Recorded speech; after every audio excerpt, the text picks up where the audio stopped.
How could a single birthday dinner lead to divorce papers delivered at my office? What did my husband see that made him turn from loyal partner to cold strategist, turning my own games against me? I thought I was in control. So why am I the one left stunned by his final move? Before we dive deeper into this story, I have one small request. Please subscribe, drop a like, comment, and hit that hype button to boost this channel so more people can discover these incredible stories. The downtown bistro buzzed with evening chatter as I adjusted my red dress one more time. Simon's 36th birthday dinner should have been perfect, but honestly, he'd been so distant lately that I wondered if he'd even noticed the effort I'd put into looking good tonight. "Eventhi, you look absolutely stunning." Kellen's voice made me turn, and I felt that familiar flutter in my stomach. Simon's old college friend had always known exactly what to say to make a woman feel appreciated. "Thank you, Kellen. At least someone notices when I make an effort." I shot a pointed look at Simon, who was buried in his phone at our reserved table. Simon's mother, Helen, caught my comment and raised an eyebrow. "Well, maybe if you made efforts in the right direction, dear." I forced a laugh, but Helen's disapproval always got under my skin. The woman had never liked me, always acting like her precious son could do better. Martin, Simon's father, patted the empty chair beside him. "Come on now, let's all sit down. It's Simon's birthday after all." As we settled around the table, I made sure to save the seat next to me for Kellen. When Simon finally looked up from his phone, I saw his jaw tighten slightly as Kellen slid into the chair beside me. "So, Simon," Kellen grinned, "another year older, another year wiser, right?" "Something like that," Simon replied curtly, his attention already drifting back to his device. "See? This is exactly what I meant. Here we were at a nice restaurant, surrounded by family and friends, and my husband couldn't even be bothered to engage in conversation. Kellen, on the other hand, was charming and attentive, asking about my work, complimenting my appearance, actually listening when I spoke. "Ivanthi was telling me about that project she's managing at the office," Kellen said, his hand casually resting on the back of my chair. "Sounds like she's really making waves there." I beamed at the attention. "It's just a small administrative restructuring, but I've been putting in extra hours to make sure everything runs smoothly." "That's my girl, always going above and beyond." Kellen's fingers briefly touched my shoulder, and I felt a little thrill at the contact. Helen's disapproving stare intensified, but I pretended not to notice. Our 7-year-old daughter, Laya, tugged at Simon's sleeve. "Daddy, why aren't you talking to Mommy?" Simon finally put his phone down and looked at our daughter with tired eyes. "Daddy's just thinking about work stuff, sweetheart." "But it's your birthday," Laya insisted. "You're supposed to be happy." The innocence in her voice made my chest tighten with guilt, but I pushed the feeling away. If Simon would just pay attention to his family instead of constantly working or staring at his phone, maybe I wouldn't need to seek conversation elsewhere. "Your daddy's always thinking about work," I said with a forced lightness. "Sometimes I wonder if he remembers he has a family." Kellen chuckled. "Well, if I had a beautiful wife like you, I certainly wouldn't be looking at my phone all evening." The compliment sent warmth through me, and I laughed, perhaps a bit too loudly. "See, Simon, that's how you treat a lady." Simon's knuckles whitened as he gripped his water glass. "Maybe we should order." Throughout dinner, Kellen kept the conversation flowing, asking about my interests, my dreams, the things that Simon never seemed curious about anymore. When Kellen complimented my perfume, leaning close enough that I could feel his breath on my neck, I saw Simon's face darken. "That's a lovely scent," Kellen murmured. "Very sophisticated." "Thank you," I replied, tilting my head slightly toward him. "It's new. I wasn't sure anyone would notice." "Oh, I notice everything about you." Kellen's voice was low, meant just for me, but I could tell Simon heard it too. Helen cleared her throat loudly. "Perhaps we should focus on the birthday boy." But honestly, what was there to focus on? Simon sat there like a statue, barely participating in his own celebration. When the waiter brought out the birthday cake, Simon managed a weak smile for Laya's sake, but I could feel the tension radiating from him. "Make a wish, Daddy." Laya bounced in her seat. Simon closed his eyes for a moment, and when he opened them, he was looking directly at me with an expression I couldn't quite read. He blew out the candles and everyone clapped. "What did you wish for?" I asked, trying to lighten the mood. "Clarity," he said simply. "What kind of birthday wish was that?" I rolled my eyes and turned back to Kellen, who was telling an amusing story about his latest business trip. His hand had somehow found its way to my knee under the table, and I didn't move it away. The touch was electric, forbidden, exciting, in a way that my marriage hadn't been for months. "You know," I said to Kellen, loud enough for the table to hear, "you're so much more fun than some people. You actually know how to make a woman feel special." Simon's fork clattered against his plate. "Excuse me?" "Oh, come on, Simon. Don't be so sensitive. I'm just saying that Kellen knows how to have a conversation, how to make someone feel appreciated. There's nothing wrong with a little charm and attention." "At my birthday dinner?" Simon's voice was dangerously quiet. I laughed, but it sounded shrill even to my own ears. "It's not like you were using the conversation anyway. You've been glued to that phone all night." Helen leaned forward. "Ivanthi, perhaps you should consider—" "Consider what?" I snapped. "Consider that my husband ignores me. Consider that I'm supposed to sit here like a decoration while he pays more attention to his work emails than his own family." Martin tried to intervene. "Now, let's all just calm down." "I am calm," I insisted, though my voice was rising. "I'm just tired of being taken for granted. Kellen appreciates me. He sees me as a person, not just some accessory to Simon's life." Kellen shifted uncomfortably, his hand sliding away from my knee. "Hey, maybe we should—" "Should what?" I turned to him, suddenly desperate for his support. "Should pretend that I don't deserve to feel valued. Should act like it's normal for a husband to treat his wife like she's invisible." Simon stood up abruptly, his chair scraping against the floor. "I think we should go." "Oh, now you want to leave? Right when things get interesting." I couldn't stop myself. The wine, the attention from Kellen, the frustration with Simon, it all came pouring out. "You know what your problem is, Simon? You're boring, you're predictable, you have no passion, no fire. Even your little bells are too small to make any woman truly happy." The table went dead silent. Laya looked confused and frightened. Helen's face turned red with fury. Martin stared at his hands. Kellen looked like he wanted to disappear into the floor. Simon's face went completely blank, which somehow was worse than if he'd yelled. He pulled out his wallet, threw enough cash on the table to cover the entire bill, and picked up Laya. "We're leaving. Now." "Simon, wait." I started to stand, suddenly realizing I'd gone too far. "No." His voice was ice cold. "Find your own way home." And with that, he walked out of the restaurant, carrying our daughter, leaving me sitting there with his parents and Kellen staring at me in shock. Helen stood up slowly, her voice shaking with rage. "You are a disgrace. That man has given you everything, and this is how you repay him. On his birthday. Helen, Don't." She held up her hand. "Don't say another word. Martin, we're leaving."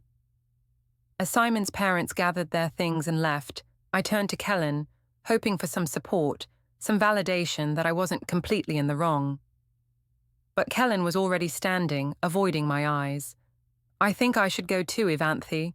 This got way too heavy for me." "But Kellen, wait." "No, this is between you and your husband. I don't want any part of whatever this is." He practically fled the restaurant. I sat there alone, surrounded by the ruins of what was supposed to be a celebration, wondering how everything had gone so wrong so fast. My phone buzzed with a text from my sister Lauren. "How's the dinner going?" I stared at the message, not knowing how to respond. How could I explain that I'd just humiliated my husband in front of his family, driven away his friend, and probably traumatized my daughter? How could I admit that maybe, just maybe, I was the problem? Instead, I typed back, Simon's being impossible. Had to call him out on his behavior. At least Lauren would understand. She'd always said I deserved better than Simon anyway. As I waited for my Uber, I tried to push down the growing feeling that I'd just crossed a line I couldn't uncross. Simon's face when he left, that cold, final expression, kept replaying in my mind. Is he really going to sulk over nothing? I asked myself, but deep down, I knew this wasn't nothing. This was something much bigger, and I was starting to suspect I'd just made a terrible mistake. The house was dark when I finally got home, except for the flickering light of the television in the living room. I found Simon on the couch, still fully dressed, staring at some late-night talk show without really watching it. Lyra was nowhere to be seen, probably already asleep upstairs. Simon, I tried to keep my voice soft, conciliatory. Can we talk about what happened? He didn't even look at me. There's nothing to talk about. Come on, don't be like this. I know I got a little carried away, but you were ignoring me all night. What was I supposed to do? Finally, he turned to face me, and the coldness in his eyes made me take a step back. You were supposed to act like my wife, not like some desperate woman throwing herself at my friend. Throwing myself? I felt my defensive walls going up. I was having a conversation, Simon. Remember those? When two people actually talk to each other. Is that what you call it? He stood up and I could see the exhaustion in his posture. Because from where I was sitting, it looked like you were flirting with Kellen right in front of our daughter, my parents and me. You're being paranoid.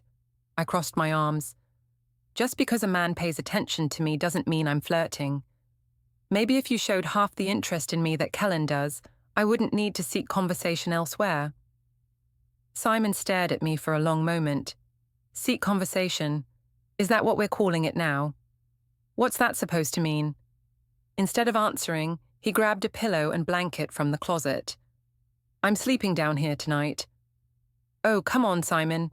You're really going to be that dramatic about this. I had dinner conversation with your friend, that's all. He paused in the doorway. Dinner conversation doesn't usually involve someone's hand on your leg, Ivanthi. My stomach dropped. He'd seen that? It wasn't, he was just what? Just accidentally touching my wife while she told him how much better he was than me. Just coincidentally complimenting your perfume while you leaned into him like I wasn't even there. You're making it sound worse than it was. Am I? Simon's voice was deadly quiet. Because what I saw was my wife publicly humiliating me on my birthday while encouraging another man's advances. And then, when I called it out, you decided to attack my masculinity in front of my parents and our daughter. The shame hit me like a physical blow, but I pushed it away. I couldn't let him make me the villain here. If you felt neglected, maybe you should look at your own behavior. When's the last time you complimented me? When's the last time you made me feel beautiful or desired? Kellen made me feel like a woman again. So this is my fault. I'm not saying it's your fault, but you can't ignore your wife for months and then get upset when someone else appreciates her. Simon shook his head slowly. You really believe that, don't you? You really think this is justified? I think a woman has the right to feel valued by her husband. And a husband has the right to expect his wife not to flirt with other men in public. I felt trapped between my guilt and my need to be right. I wasn't flirting. You're being possessive and controlling. Controlling? Simon's laugh was bitter. Ivanthi, I watched another man put his hands on my wife while she told him how much better he was than me. If asking you not to do that makes me controlling, then I guess I'm controlling. See? This is exactly what I mean.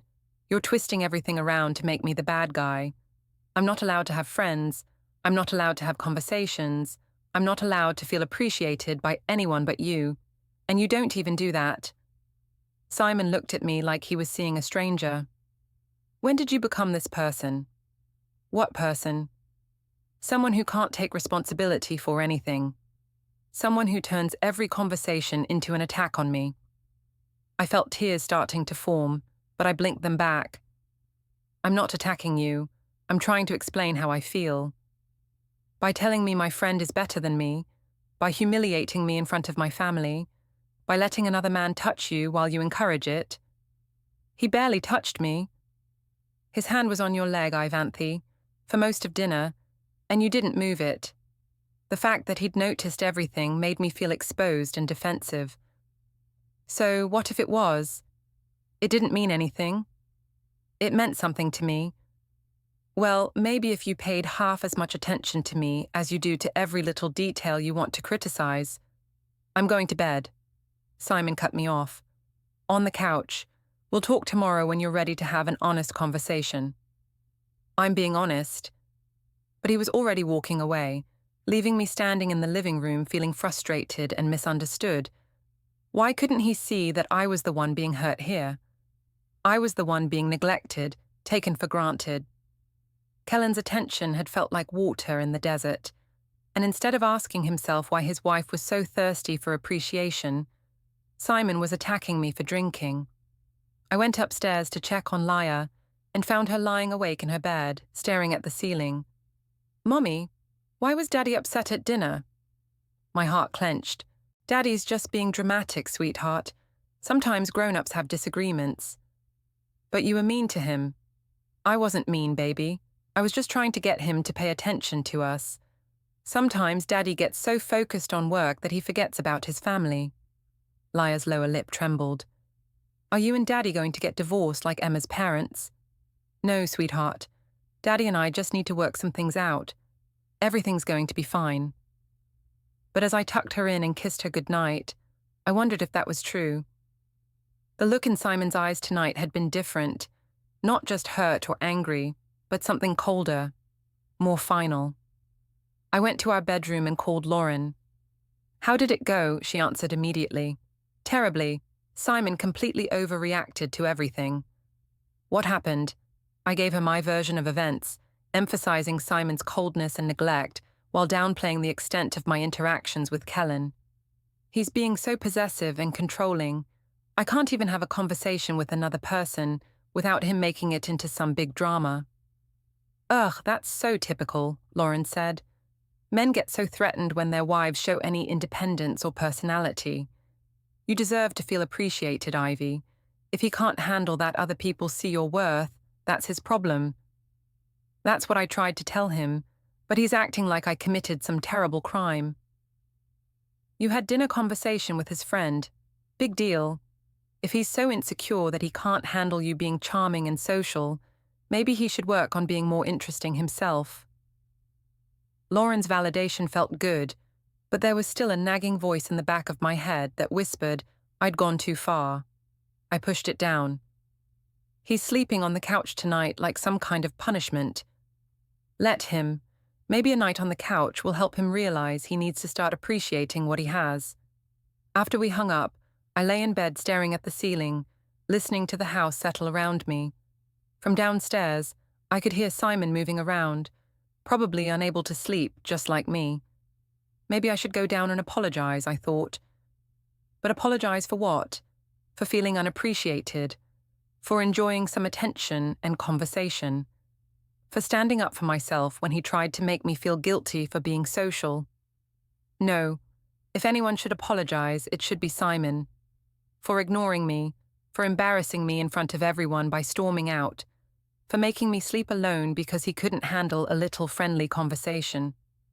I must have eventually fallen asleep because I woke up to the sound of Simon moving around downstairs, getting ready for work. When I came down to the kitchen, he was already dressed, making coffee in silence. Simon, can we please talk about this like adults? He poured coffee into his travel mug without looking at me. What would you like to talk about? About last night, about how we can move past this. Move past what exactly? I felt my patience fraying. Move past this ridiculous overreaction you're having. Simon finally looked at me, and I was startled by how tired he looked. Is that what you think this is? An overreaction? Yes, I do. You're acting like I had an affair or something. I had dinner conversation with your friend. Dinner conversation? He repeated the words like they tasted bitter. Right. Simon, please, can't we just agree that we both made mistakes and move on? What mistakes did I make? You ignored me all evening. You were cold and distant. You embarrassed me by storming out. He nodded slowly. And what mistakes did you make? I hesitated. Admitting fault felt dangerous, like giving him ammunition to use against me. I maybe got a little defensive when I felt attacked. That's it? What do you want me to say, Simon? He stared at me for a long moment. I want you to say that you understand why your behavior last night was inappropriate. I want you to acknowledge that flirting with my friend in front of our family was hurtful and disrespectful. I want you to take some responsibility for what happened. I wasn't flirting. Stop. His voice was sharp. Just stop. If you can't even admit what you did, then we have nothing to talk about. He grabbed his keys and headed for the door. Where are you going? To work, like I do every day to support our family. Simon, wait. But he was already gone, leaving me standing in the kitchen with a growing sense that something fundamental had shifted between us. The way he'd looked at me, like he was seeing me clearly for the first time and didn't like what he saw, sent a chill down my spine. My phone buzzed with a text from Kellen. Hey, sorry about last night. Things got pretty intense. You okay? I stared at the message, my thumb hovering over the keyboard. Simon's words echoed in my head. If you can't even admit what you did, then we have nothing to talk about. But I hadn't done anything wrong, had I? I'd just enjoyed some attention, some conversation, some appreciation. If that threatened Simon so much, maybe the problem was with him, not me. I typed back, I'm fine. Thanks for asking. Sorry you got caught in the middle of Simon's drama. The response came quickly. Want to grab coffee later? We should probably talk about this. I looked around the empty kitchen, thought about Simon's cold shoulder and judgmental attitude, and made my decision. Yes, I'd like that. Sunday lunch at Simon's parents' house used to be something I looked forward to. Helen's pot roast, Martin's terrible dad jokes, Laia playing in the backyard while the adults caught up on the week. But walking up the front steps that afternoon, I felt like I was approaching a tribunal. Simon had barely spoken to me all morning, and when Helen opened the door, her greeting was noticeably cooler than usual. Ivanthi. Simon. She kissed her son's cheek and gave me a tight-lipped nod. Laia, sweetheart, come give Grandma a hug. As we settled in the living room, I could feel the tension crackling in the air. Laia immediately climbed into Simon's lap, which she'd been doing more and more since Friday night. It was like she could sense the discord between us and was trying to protect her father. So, Helen said, settling into her chair with the air of a judge taking the bench, how has everyone been since Friday? I forced a smile. We've been fine. Just a little misunderstanding that got blown out of proportion. Helen's eyebrows rose. A misunderstanding. Helen, Martin warned gently, maybe we should just enjoy our lunch. No, Martin, I think we need to address what happened. Helen's eyes were fixed on me like lasers. What I witnessed on Friday was not a misunderstanding. It was a married woman publicly disrespecting her husband while encouraging another man's advances. My face flushed hot. That's not what happened. Isn't it? Helen leaned forward. Because from where I was sitting, I saw you flirting with Kellen Drake while your husband sat right there. I saw you letting that man put his hands on you. And then, when Simon rightfully objected, I heard you humiliate him in the cruelest way possible. I wasn't flirting. Kellen and I were just talking. Talking? Helen's voice rose. Is that what you call it when a man has his hand on your leg for an entire dinner while you tell him how much better he is than your husband? Simon shifted uncomfortably, adjusting Laia on his lap. Mum, maybe we shouldn't... No, Simon, someone needs to say this. Helen's attention turned back to me. I've watched you for 7 years, Ivanthi. I've seen how you treat my son, how you take everything he provides for granted. But Friday night was beyond anything I could have imagined. I felt cornered and defensive. You don't know what you're talking about. You don't know what goes on in our marriage. I know what I saw, and what I saw was a woman who has forgotten her vows. My vows? I stood up, anger overriding my embarrassment. What about his vows? When was the last time Simon made me feel loved or appreciated? When was the last time he looked at me the way Kellen did Friday night? The room went dead silent. Even Laia seemed to sense the gravity of what I'd just said. Martin cleared his throat. Perhaps we should discuss this privately. No, Helen said firmly. Let her talk. Let her explain how her husband working 60 hours a week to provide for his family justifies her behavior. It's not just about work, I said, my voice shaking with emotion. It's about feeling invisible in my own marriage. It's about being taken for granted every single day. Kellen made me feel seen, made me feel valuable. If that threatened Simon so much, maybe he should ask himself why. Simon's voice was quiet but steady. And maybe you should ask yourself why you need another man's attention to feel valuable. The words hit me like a slap. Because my husband doesn't give me any. That's not true. Isn't it? I turned to face him fully. When's the last time you complimented me, Simon? When's the last time you took me on a date, or bought me flowers, or made me feel like you were glad to be married to me? Simon looked down at Laia, who was staring up at him with worried eyes. Can we please not do this in front of our daughter? Oh, now you're concerned about our daughter. You weren't concerned about her when you stormed out of the restaurant and left me stranded. Helen stood up abruptly. That's enough. Laia, sweetheart, why don't you go play in the backyard? Grandpa will push you on the swing. Martin quickly ushered Leia outside, leaving the three of us in a tense standoff. How dare you, Helen said once the door closed.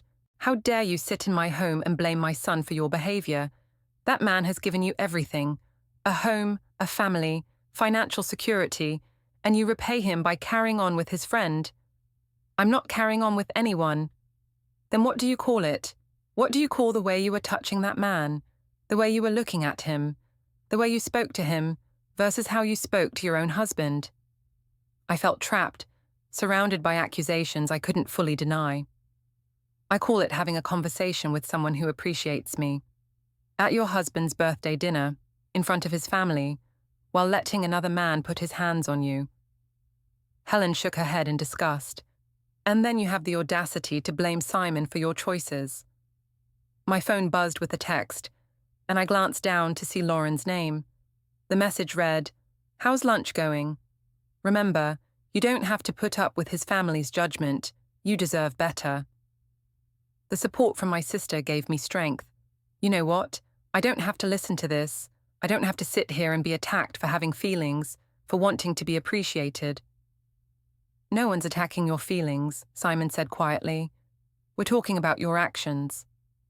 My actions? What about your actions, Simon? What about the way you've been treating me for months? What about the way you ignore me, take me for granted, make me feel like I'm just some accessory to your life? Simon looked at me with something that might have been pity. Is that really how you see this? You really think this is all my fault? I think we both have things to work on.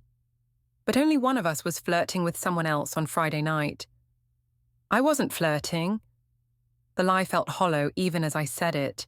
I had been flirting, at least a little. I had enjoyed Kellen's attention, had encouraged it, had let his touches linger longer than they should have. But admitting that felt like giving up all my power in this argument. Helen sat back down, her expression shifting from anger to something that looked almost like sadness. Ivanthi, I'm going to say this once, and I hope you'll really listen. Marriage isn't about constant validation or entertainment. It's about commitment, loyalty, and respect. What you did Friday night showed none of those things. And what Simon's been doing for months, ignoring me, taking me for granted, what do you call that? I call it a man working hard to provide for his family while dealing with a wife who seems determined to find fault with everything he does. The accusation stung because there was truth in it. I had been finding fault with Simon lately, criticizing his lack of romance, his work focus, his quiet nature. But that was because I was unhappy, because I felt neglected. I'm not determined to find fault. I just want to feel valued in my own marriage. then maybe you should try valuing your husband instead of seeking validation from other men. My phone buzzed again. This time it was Dina from work. Hope you're holding your ground with Simon's family. Don't let them guilt you into thinking you did anything wrong. The messages from Lauren and Dina reminded me that I wasn't alone in this, that other people understood my perspective. Helen and Simon were making me feel like some kind of villain, but my sister and friend saw the situation more clearly. You know what? I stood up again. I'm done with this conversation. I'm done being made to feel guilty for wanting to be appreciated. If you can't understand that, then we have nothing more to discuss. Ivanthi, Simon started. No, Simon, I'm going home. When you're ready to have an honest conversation about both of our contributions to this problem, let me know. I grabbed my purse and headed for the door, but Helen's voice stopped me. Running away won't change what you did. I turned back to face her, and attacking me won't change what Simon hasn't done. As I walked out to my car, I could hear Laya's laughter from the backyard and felt a pang of guilt for leaving her behind. But I couldn't stay in that house another minute, being judged and blamed for wanting more from my marriage. My phone rang as I started the car. Lauren. Hey, how's it going with the in-laws? Terrible. They're completely taking Simon's side, making me out to be some kind of villain. Of course they are. That's what in-laws do. They can't see their precious son's faults, so they blame the wife for everything. Helen actually accused me of having an affair. What? That's ridiculous. You had dinner conversation with a friend. If they can't handle you being social and charming, that's their problem. That's what I told them, but they're acting like I committed some terrible crime. Because they know you're right about Simon. Instead of acknowledging that he's been a neglectful husband, they're trying to make you the bad guy for pointing it out. Lauren's words felt like a lifeline. Finally, someone who understood what I was going through. I just don't know what to do, Lauren.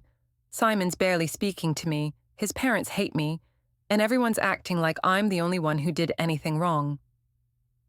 You stand your ground, that's what you do. You don't let them gaslight you into thinking you're responsible for Simon's shortcomings as a husband. But what if... I started to voice the doubt that had been growing in the back of my mind, the fear that maybe I had crossed a line. What if what? What if I did go too far Friday night? Ivy, listen to me. You are a beautiful, intelligent woman who deserves to feel appreciated and valued.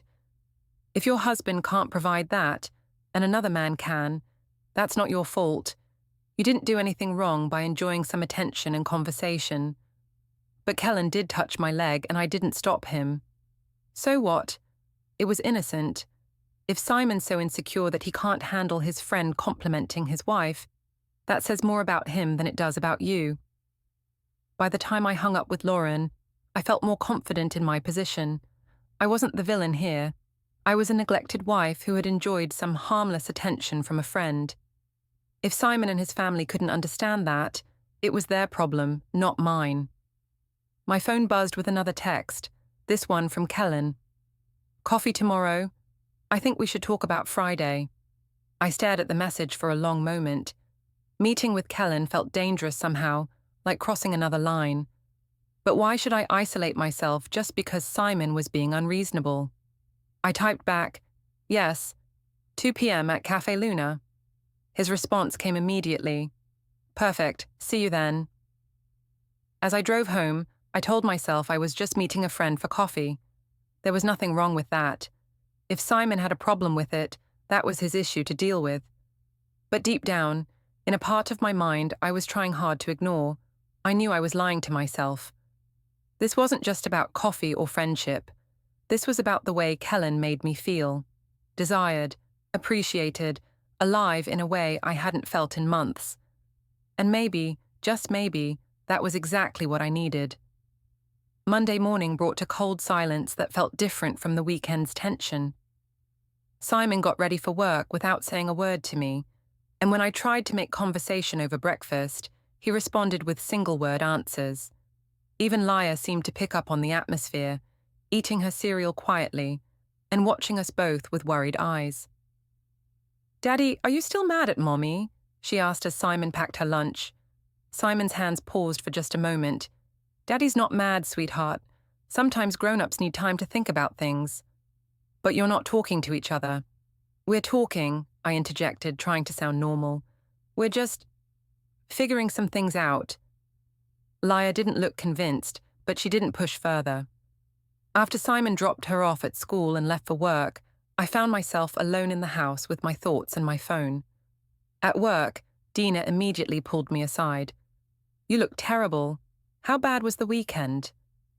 I filled her in on the confrontation at Simon's parents' house, emphasizing their unreasonable attacks on me while downplaying my own role in the conflict. Ugh, in-laws are the worst, Dina said, shaking her head.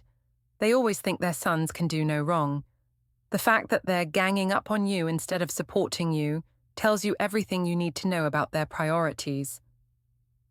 I just feel so isolated, like everyone's against me. That's because they're trying to gaslight you into thinking you're the problem. Classic manipulation tactic. Don't let them get in your head, Ivy. You know what really happened. Dina's validation felt good, but there was still that nagging voice in the back of my mind, questioning whether I was remembering Friday night accurately. Had I really just been having innocent conversation with Kellen, or had I been flirting more than I wanted to admit? Around 11 a.m., my phone rang. Simon. Hey, I answered, hoping this might be an olive branch. Hi, I'm calling to confirm something. You said you had a dentist appointment this afternoon, right? I felt my stomach drop. I'd completely forgotten about the lie I'd told him to cover for my coffee date with Kellen. Yes, just a routine cleaning. What time? 2:00. Okay, I might need to leave work early to pick up Laya if it runs long. It shouldn't, but I'll let you know. After he hung up, I stared at my phone, feeling sick. Why had I lied? I could have just told him I was meeting a friend for coffee, but even as I thought it, I knew why I'd lied, because I knew Simon wouldn't approve, and I didn't want to deal with another confrontation. Dinah noticed my expression. What's wrong? Simon just called to confirm my dentist appointment this afternoon. Except I don't have a dentist appointment. I'm meeting Kellen for coffee. So, you're allowed to have coffee with a friend. I know, but I lied about it. I told Simon it was a dentist appointment. Because you knew he'd overreact if you told him the truth. That's not your fault, Ivy. That's what happens when you're married to a controlling man. You have to lie just to maintain some independence. Dina's explanation made sense, but it didn't make me feel better about the deception.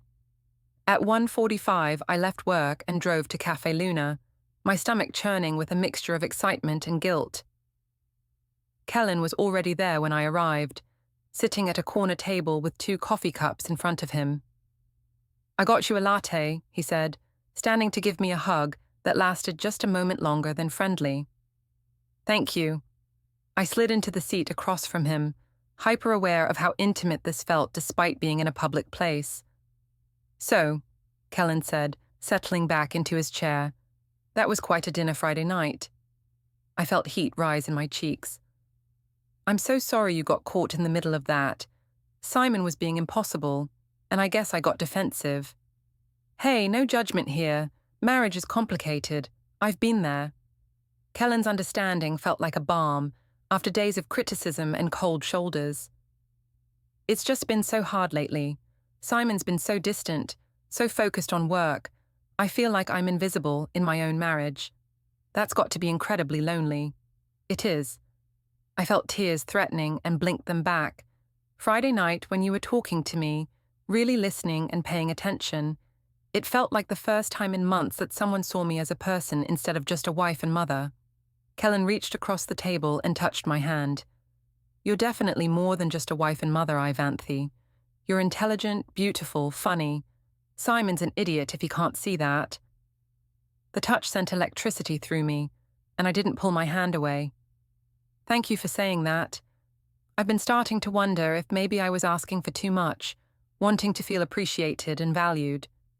You're not asking for too much. Every woman deserves to feel desired and appreciated. If Simon can't provide that... He shrugged, leaving the sentence hanging. If Simon can't provide that, then what? Kellen's thumb traced across my knuckles. Then maybe you need to find it elsewhere. The words hung in the air between us, loaded with possibility and danger. I knew I should pull my hand away, should shut this down before it went any further, but the attention felt so good, so necessary after days of coldness and criticism. Kellen, I know you're married, he said softly. I know it's complicated, but I also know that you deserve better than what you're getting at home. My phone buzzed with a text from Simon. How's the dentist appointment going? The lie hit me like a physical blow, reminding me of where I was and what I was doing. I quickly pulled my hand away from Kellen's and typed back, running a little long, but should be done soon. Everything okay? Kellen asked. Simon checking on my appointment. I couldn't meet his eyes as I said it. Appointment? I told him I was at the dentist. Kellen raised an eyebrow but didn't comment on the lie. Instead, he leaned back in his chair and studied me. You know, if you ever need someone to talk to, someone who actually listens and appreciates you, I'm here. Kellen, I'm just saying, you shouldn't have to feel lonely and unappreciated. You're an amazing woman, Ivanthi. Any man would be lucky to have your attention. The compliment sent warmth through me, but it also triggered a warning bell in my head. This was definitely crossing into dangerous territory. I should probably go, I said, but I made no move to stand up. Of course, but think about what I said, okay? You deserve to be happy.